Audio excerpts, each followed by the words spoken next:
Hello, my name is Belén de la Torre. In the neighborhood we live, there is a lot of insecurity over people. Town roads says that there is no people, is no help police.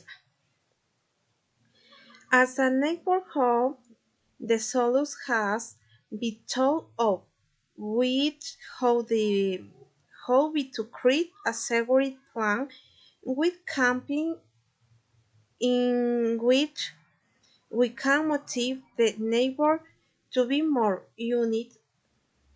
Address a community alert to help when another person is in danger and risk the support of the police to carry out night patrol.